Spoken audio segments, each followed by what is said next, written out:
무화과나무 아래에서라는 제목으로 하나님 말씀 선포하겠습니다. 현 시점에 지금 가장 세계에서 주목하고 있는 사건이 있다라고 하면은 지금 이스라엘과 이란의 전쟁입니다. 작년에 이어서 다시 지금 불거졌습니다.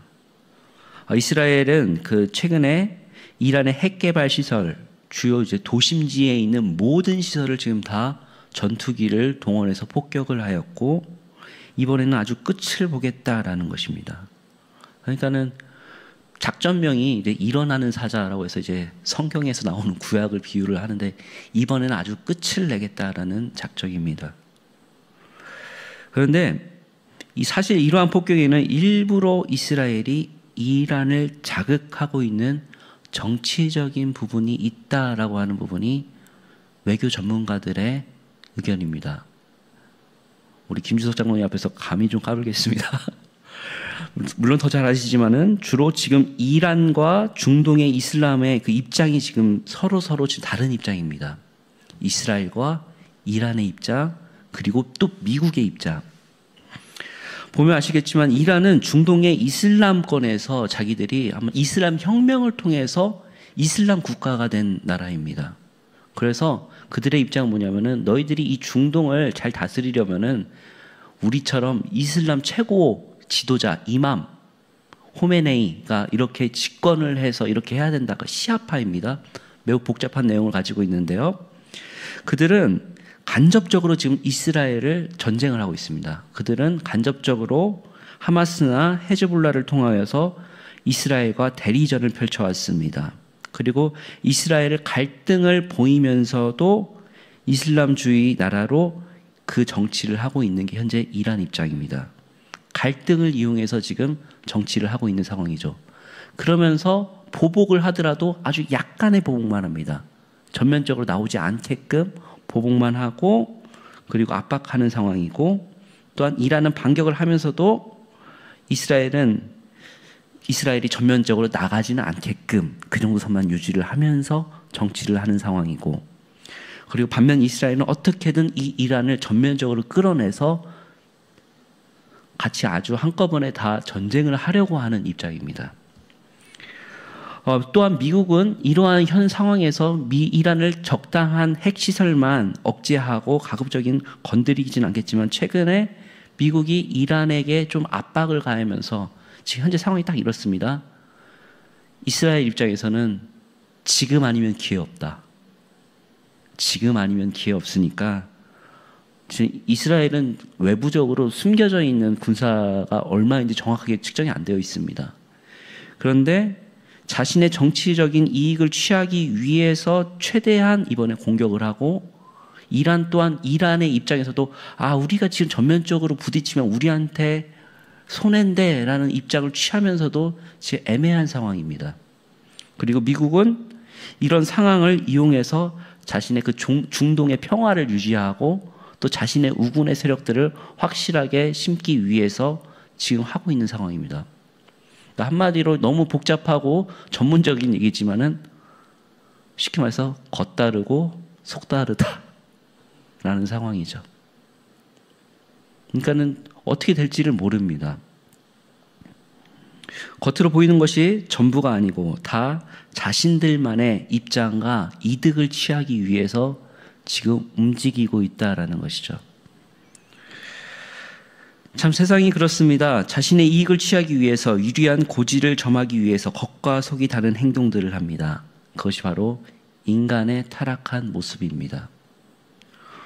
오늘 제가 왜 이렇게 좀 장황한 세계 외교적인 이야기를 했냐면은, 오늘 소개하고 싶은 예수 그리스도의 제자 시리즈 인물 중 하나가 예수님께서 순전한 마음을 가진 한 제자라고 소개하셨던 나다나엘이기 때문입니다. 나다나엘은 순전한 사도라는 표현을 가지고 있습니다. 오늘 읽은 요한복음에서는 나다나엘이라는 표현을 하고 있지만, 공간복음에서 그 제자들의 리스트에서는 나다나엘이라는 이름의 뜻이 없습니다. 이름이 없습니다. 거기서는 바돌로메라는 이름이 있죠. 성경 학자들은 이 나다나엘과 바돌로메를 동일 인물로 봅니다. 왜 그러냐면은 바돌로메라는 뜻이 누구의 아들, 그러니까 돌로메의 아들이라는 이름을 가지고 있기 때문입니다. 아무래도 그 당시에 워낙 누구 아들 그것이 워낙 중요했고, 아마 바돌로메, 그러니까 돌로메가 그 지역의 유명 인사였던 것으로 추측이 됩니다. 본명은 나다나엘인데 이 뜻의 이름은 하나님이 주셨다. 그러니까 하나님이 주셨다라는 뜻은 하나님의 선물이라는 이름을 가지고 있습니다. 바돌로메와 나다나엘이 공동인물이라고 할 때 그 단서를 어디서 찾냐라고 할 때 우리는 마태복음의 흔적에서 제자 명단에서 그 흔적을 우리는 살펴볼 수가 있습니다. 마태복음 10장 2절에서 3절 말씀입니다. 함께 읽겠습니다. 시작. 12사도의 이름은 이러하니 베드로라 하는 시몬을 비롯하여 그의 형제 안드레와 세베대의 아들 야고보와 그의 형제 요한, 빌립과 바돌로메, 도마와 세리 마테, 알페오의 아들 야고보와 다데오. 공간복음의 기자의 경우 제자의 명단을 소개할 때 그 무리를 지어서 소개하는 특징이 있습니다. 여기 말씀 보시면 아시겠지만은 베드로라 하는 시몬과 안드레를 같이 묻고, 형제죠. 세베대의 아들 야고보와 요한을 함께 묻습니다. 그리고 빌립과 바돌로메를 함께 엮죠. 그런데 성경에는 바돌로메라고 나오는 장면에서는 나다나엘이라는 이름은 한 번도 등장을 하지 않고, 나다나엘이라고 나오는 말씀에 있어서는 바돌로메는 한 명도 안 나옵니다. 그런데 항상 누구와 함께 나온다? 빌립, 친구 빌립과 함께 나온다라고 해서 대부분 학자들이 강한 확률로 바돌로메가 나다나엘과 동일 인물일 것이다라고 추측을 합니다. 나다나엘은 예수님을 어떻게 믿게 되었습니까? 우리가 전에 한번 빌립에서 한번 소개한 것처럼 빌립은 예수님을 보자마자 그의 친구 누구한테 갔다? 나다나엘한테 가서 내가 드디어 메시아를 만났어 라고 소개를 합니다. 모세가 율법에 기록했고 여러 선지자가 기록한 그 메시아를 드디어 만났어. 바로 그분이 누구시냐면 요셉의 아들인 나사렛 예수야 라고 소개를 했죠. 그런데 나다나엘이 뭐라고 합니까? 우리 너무나 유명하죠. 어디서 나사렛에서 선한 것이 나겠느냐라고 대답을 합니다.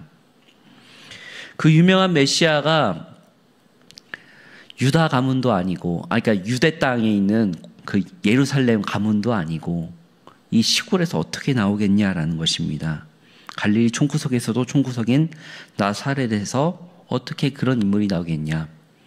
알아보니까 나사렛은 지방 색깔이 매우 강한 도시였습니다. 지금도 마찬가지지만 이스라엘의 엘리트 계층은 대부분 예루살렘 근처에서 살고 있고, 유다 지역의 모든 사람들은 그곳에서 중앙 교육을 받았다고 합니다. 반면에 상대적으로 갈릴리 지역은 천대받는 지역이라서 그런 교육과 멀리 떨어져 있기 때문에 그렇죠. 그래서 매우 교양이 없고, 또 특히 거기서 이제 어부 일들을 많이 하는 직업을 가지다 보니까 우리도 어부 일을 하는 쪽에서는 좀 사람들이 거칠다라고 생각을 하는 것처럼 그 지역 사람들이 매우 안 좋은, 못한, 교양이 없는 사람이라는 인식을 가지고 있습니다. 그래서 처음에는 나다나엘도 그가 가지고 있는 편견에 사로잡혀서 어떻게 나사렛 지역에서 선한 것이 나오겠느냐라고 치부해 버립니다. 그러나 빌립이 그렇게 말하죠. 더 이상 말할 수 있는 방법이 없다 보니까 빌립은 와서 보라라고 그 친구에게 이야기를 합니다. 성경에는 그 이후에 바로 어느 정도 시간이 흘렀는지 아니면 바로 왔는지는 모르지만 나다나엘이 예수님을 향해 오고 있었습니다. 그리고 예수님께서는 나다나엘을 향해서 이렇게 말씀하십니다. 요한복음 1장 47절 말씀입니다. 시작. 예수께서 나다나엘이 자기에게 오는 것을 보시고 그를 가르쳐 이르시되 보라, 이는 참으로 이스라엘 사람이라 그 속에는 간사한 것이 없도다. 아멘. 예수님께서 이 나다나엘을 만나시고 그를 가르쳐 참 이스라엘 사람이다. 그리고 그 성품을 바로 파악하십니다. 그 속에는 간사한 것이 없다라고 말씀하시죠. 그런데 여기가 우리가 한번 좀 살펴봐야 될 점이 있다라고 한다면은 나사렛에서 어떻게 선한 것이 나오냐라고 나다나엘이 지역 차별주의적인 이야기를 했지 않습니까? 그런데 사실 나다나엘도 그 지역 출신입니다. 이게 가나 사람이에요. 그러니까 그 갈릴리 지역에 나사렛이 있고 그 옆에 가나가 있어요. 그러니까 바로 그 같은 지역 사람인 거예요. 그러니까는 이 갈릴리 지역에서도 우리가 가나의 혼인잔치 있었지 않습니까? 그 지역 사람 출신입니다. 그 지역 사람 출신이었던 내용이 요한복음 21장 2절에 있습니다. 한번 보겠습니다. 시작. 시몬 베드로와 디두모라 하는 도마와 갈릴리 사람 나다나엘과 세베대의 아들 또 다른 제자 둘이 함께 있더니 아멘. 자신의 지역을 알면서도 이게 자신의 그 편견에 갇혀 있었던 사람이라고 보여집니다. 이거는 어떻게 보면 자신이 가지고 있는 거짓자를 가지고 살아가는 것이죠. 그 또한 갈릴리 지역의 사람이었지만 사람들이 그 편견을 가지고 그렇게 말을 하니까 자신 또한 그 편견에 거짓자에 사로잡혀서 야, 이 지역에서 어떻게 선한 게 나오겠냐. 그런 거죠. 뭐 제가 이제 본가니까 뭐 호남 사람을 얘기하죠. 호남도 차별 많이 당했죠. 슬프게 말해서 야, 전라도에서 어떻게 선한 게 나오겠냐라고 자조적으로 이야기를 하는 것이라고 우리 쪽에서는 생각해 볼 수가 있겠습니다. 그런데 그럼에도 불구하고 그가 그 좋았던 특징을 하나면은 그런 지역 사람에도 불구하고 그는 진지하게 정직한 구도자의 길을 가려고 노력했던 사람으로 보여집니다. 왜냐하면은 예수님께서 그를 처음 만날 때 하신 말씀이 그는 무화과 나무 아래에 있는 모습을 보았다라고 합니다.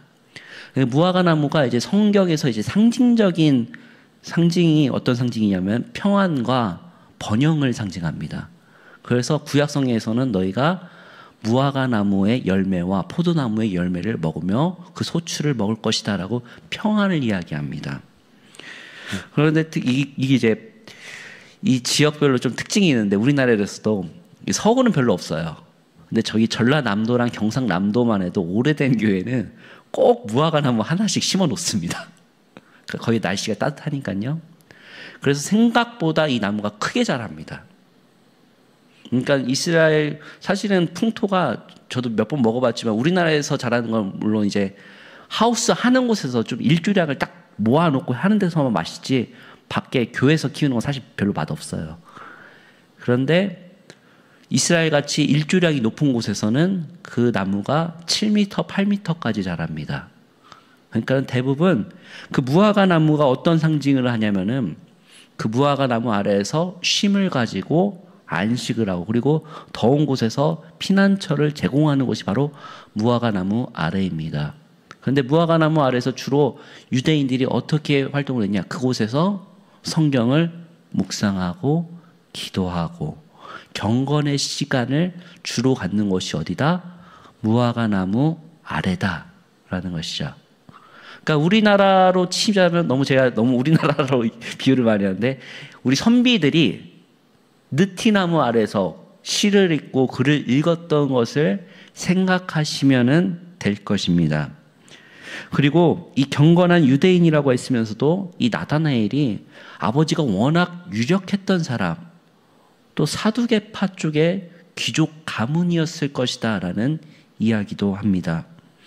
그는 진지하게 어지러운 상황 속에서 하나님의 말씀을 믿고 메시아가 언제 올까 고대하며 진지한 말씀을 붙잡았던 사람으로 보여집니다. 그게 바로 무화과 나무 아래라는 단서입니다. 그리고 나서 그의 친구 빌립이 자신에게 메시아를 이야기하고 또 깊게 생각을 할 때 예수님을 찾아가게 되죠. 우리가 빌립을 말했을 때 빌립이 참 진실했던 것 같다. 그 두 번째 그룹의 리더 역할을 했다라고 말씀을 드렸습니다. 그러니까 그 친구 빌립을 워낙 잘 아니까 이 친구가 거짓말할 친구가 아닌데 하니까 어떻게 돼요? 그래도 가보게 되죠. 참 친구를 잘 만나야 된다고 생각합니다. 친구 따라 강남 간다라는 말이 있는데 제가 최근에 과제 때문에 그 책을 읽었는데 무슬림 쪽에서 이슬람에서 어떻게 기독교로 회심을 하게 되었는가. 대부분이 7, 80%가 관계전도, 우정전도였습니다. 그에게 유력한 그 우정 친구들이나 친족이 회심을 했을 때 그에게서 나타나는 그리스도의 사랑을 보고 그가 무슬림에서 그리스도인으로 변하게 되는 것을 발견했다라는 통계가 있습니다. 이와 마찬가지라는 것이죠. 빌립과 나다나엘도 같은 맥락, 그리고 베드로와 요한 그 형제들도 같은 맥락이었습니다. 그러니까 어떻게 해야 돼요? 우리가 정말 친구들한테 모범을 많이 보여야 됩니다.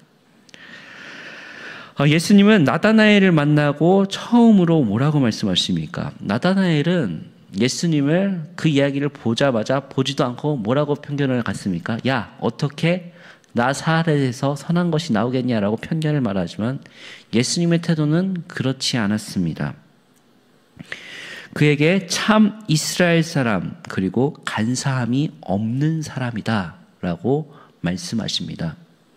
좀 더 깊게 들어가자면은 요한복음의 특징이 있는데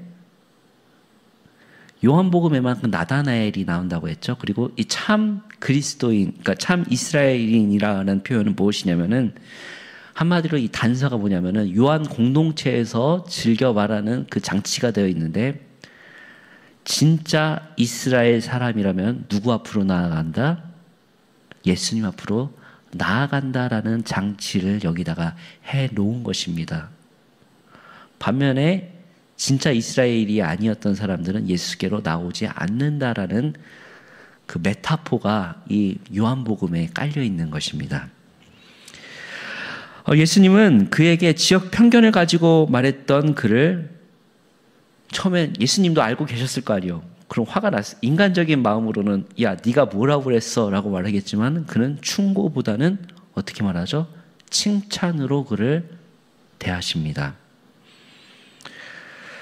나다나엘은 예수님을 처음 접했을 때 그가 가지고 있는 편견으로 비난했지만 예수님은 그러지 않으셨습니다. 비난을 하는 것이 아니라 그 사람의 본 모습을 보시고 칭찬을 하시고 그 본연의 그 깊은 내면을 바라보셨습니다.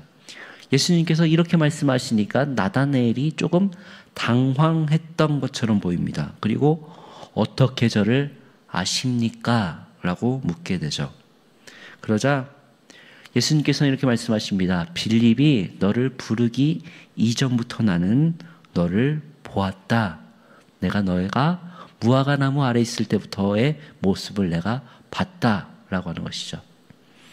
여기서 증거되는 말씀이 바로 예수 그리스도의 신성을 보여주는 말씀인데 예수님께서는 이미 나다나엘을 알고 계셨고 빌립을 통해 나다나엘을 불렀음을 말씀하고 계십니다. 그리고 예수님의 이런 접근이 마음의 문을 열게 되지 않았을까 싶습니다. 너는 참 이스라엘 사람이야. 너는 너 속에 간사함이 없어. 순전한 사람이야 라고 칭찬을 하시면서 그에게 다가가십니다. 이게 또 제 전공이 나오는데 전도학과 이 커뮤니케이션 학에서 예수님의 이런 모습을 보면서 여러분이 정말로 진실로 전도를 하고 싶거든 그 사람에게 먼저 칭찬을 하십시오 라는 말을 합니다. 오늘 정말 여기 선교학의 개념 여러 가지 나옵니다. 신학적인 개념. 먼저 칭찬을 해서 마음의 문을 여십시오. 우리들의 삶이 어떻습니까? 계속 그 사람을 보면 먼저 비난부터 나오고 단점부터 보이지만 예수님은 어떻게 하셨다? 칭찬부터. 그러면서도 그 깊은 내면의 모습을 먼저 보시면서 같이 관계를 여셨다라는 것이죠. 그리고 그 다음에 예수님께서 평소에 나다나엘이 가지고 있었던 질문의 그 핵심을 간파하시면서 그의 마음을 확실하게 잡으십니다. 학자들은 나다나엘이 이 무화과 나무에서 진지하게 고민하고 묵상했던 말씀이 아마 창세기 28장이었을 것이다 라고 이야기합니다. 창세기 28장이 어디냐면요, 야곱이 형한테 쫓겨서 하란으로 도망가다가 돌베개 베고 자다가 하늘에 사닥다리가 열려서 왔다 갔다 하는 모습이 바로 그 말씀입니다. 창세기 28장 10절에서 12절 말씀입니다. 함께 읽겠습니다. 야곱이 브알세바에서 떠나 하란으로 향하여 가더니 한 곳에는 이르러는 해가 진지라. 거기서 유숙하려고 그곳에 한 돌을 가져다가 베개로 삼고 거기 누워 자더니 꿈에 본즉 사닥다리가 땅 위에 서 있는데 그 꼭대기가 하늘에 닿았고 또 본즉 하나님의 사자들이 그 위에 오르락 내리락 하고. 아멘. 이 말씀을 아마 나다나엘이 계속 묵상했던 것으로 보입니다. 그러니까 오늘 본문 1장 50절에서 51절을 보면은 그 말씀이 바로 연결이 됩니다. 한번 요한복음 1장 50절에서 51절 보겠습니다. 시작. 예수께서 대답하여 이르시되 내가 너를 무화과나무 아래에서 보았다 하므로 믿느냐? 이보다 더 큰 일을 보리라. 또 이르시되 진실로 진실로 너희에게 이르노니 하늘이 열리고 하나님의 사자들이 인자 위에 오르락 내리락 하는 것을 보리라 하시니라. 아멘. 나다나엘에게 이렇게 말씀하십니다. 예수님께서 내가 무화과나무 아래에 있다는 것을 이미 알고 있었다. 네가 그것을 알고 있니? 네가 그것을 믿냐? 하지만 이것을 믿는다면 더 큰 일을 볼 수 있을 것이다. 바로 네가 그 성경 읽었지? 그 네가 창세기에 나오는 사닥다리의 말씀을 읽고 고민하는 것을 내가 진작에 알고 있었다. 그런데 이제는 네가 그 장면을 네 눈으로 실제로 보게 될 것이다. 하늘과 땅을 연결하는 중보자로 와서 인류를 구속하는 그 메시아를 네가 바로 경험하게 될 것인데 내가 바로 내가 그렇게 고대하던 메시아다. 그리고 그 장면을 네가 이 말씀을 믿으면 네가 앞으로 보게 될 것이다 라고 합니다. 그 이후로는 나다나엘의 모습이 전혀 그 대답이 없습니다. 아마 여기서 이제 게임이 끝났을 거예요. 자신이 가졌었던 모든 편견과 자기가 갈망했던 그 모든 것들이 예수 그리스도를 만났을 때 그는 진정으로 예수 그리스도의 제자가 되었을 것입니다. 그 이후로는 나다나엘과 바돌로메의 그 흔적이 성경에 그렇게 많이 두드러지지는 않습니다. 하지만 성경에서 우리가 추측할 수 있는 것은 그 또한 예수님을 저버리고 도망갔고 다시 만난 예수님을 향하여서 다시금 참된 제자된 줄을 믿습니다. 그리고 전승에 의하면은 그는 죽기까지 순교를 했는데 그가 그 성화를 보시면 아시겠지만 대부분의 여러분들이 미켈란젤로의 그림이라든지 다른 성화들을 보면은 이 나다나엘의 상징이 칼입니다. 칼과 가죽을 하고 있는데 그가 가죽이 살이 벗겨지는 것을 통하면서도 그리고 목 잘려서 순교를 당했다라고 합니다. 그러니까 이렇게까지 끝까지 순교를 하면서 참 그리스도인, 참 제자가 되었다라는 것을 우리가 전승을 통해서 확인할 수가 있습니다. 오늘 말씀을 정리하겠는데요. 저는 오늘 말씀을 무화과나무 아래에서라고 지었습니다. 무화과나무 아래에서. 여러분의 무화과나무는 어디이십니까? 무화과나무 아래에서는 주로 뭐 했다고 했죠? 성경을 보고 말씀을 묵상하고 예수님의 오심을 고대하며 그 경건의 시간을 가졌다. 나다나엘이 그랬다고 하죠. 저는 나다나엘을 통해서 정말 여러 가지를 많이 묵상했습니다. 첫 번째, 지역적인 편견을 그도 가지고 있었지만 그것을 깨트린 사람이었죠. 두 번째, 이렇게 말한 것처럼 경건의 시간을 가진 사람이었습니다. 저 개인적으로는 우리 교회에서 어디서 앉아있냐? 물론 이제 많이들 앉아 계세요. 근데 주로 많이들 앉아 계시는 곳이 어디냐면 우리 일신교회는 무슨 나무가 있어요? 단풍나무가 있습니다. 단풍나무에 앉아서 제가 좀 힘들고 뭐하고 할 때마다 그 나무 아래 앉아서 교회 십자가를 바라보고 여러 가지를 바라보면서 묵상을 하게 됩니다. 특별히 6월 달에 우리 교회에 지금 어떤 꽃이 많이 피었냐면 장미가 많이 피었습니다. 장미꽃을 보면서 하나님, 6월의 장미처럼 남을 미워하는 가시보다는 남을 용서하고 사랑하면서 오히려 그리스도의 꽃을 피우게 하소서라고 언제나 잠시나마 이 6월을 잘 보내게 하소서라고 묵상을 합니다. 나다나엘은 자신의 경건의 시간을 철저하게 사모하고 지키는 제자였습니다. 그러니까는 바로 그 지점에 목사님께서 말씀하시죠. 컨커런스라고. 이게 동시에 같이 이게 탁 맞아야 된다고. 이러한 갈망과 예수님의 오심이 딱 접촉이 되니까 그것이 어떻게 해요? 폭발을 하면서 능력을 나타나게 되죠. 여러분, 우리는 나다나엘과 같이 우리의 무화과 나무가 있어야 될 줄을 믿습니다. 우리의 무화과 나무는 바로 하나님께서 이곳에 세우신 일신교회인 줄을 믿습니다. 이곳 아래서 말씀을 묵상하고 기도하면서 예수님을 고대할 때에 하나님께서 우리를 보시면서 네가 참 순전하다, 네 속에 간사함이 없다라고 말씀해 주시리라 믿습니다.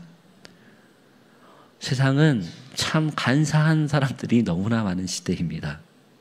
하지만 우리는 하나님의 마음을 품고 나다나엘과 같이 하나님의 마음으로서 세상을 이겨내시는 우리 그리스도인 되시기를 주님의 이름으로 축복합니다. 우리 말씀 생각하면서 함께 기도했으면 좋겠습니다. 첫 번째, 하나님, 우리가 나다나엘처럼 순전한 마음을 가질 수 있게 하옵소서. 그리하여서 참된 그리스도인의 삶을 우리의 삶을 통하여서 향기 드러날 수 있게 하옵소서라고 기도해 주십시오. 두 번째로 우리 일신교회가 참된 무화과 나무가 되어서 예수 그리스도의 음성에 귀 기울일 수 있게, 그리고 그 말씀대로 행할 수 있는 참된 교회 될 수 있게 하옵소서. 우리 주여 세 번을 치시고 합심으로 기도하도록 하겠습니다. 주여, 주여, 주여.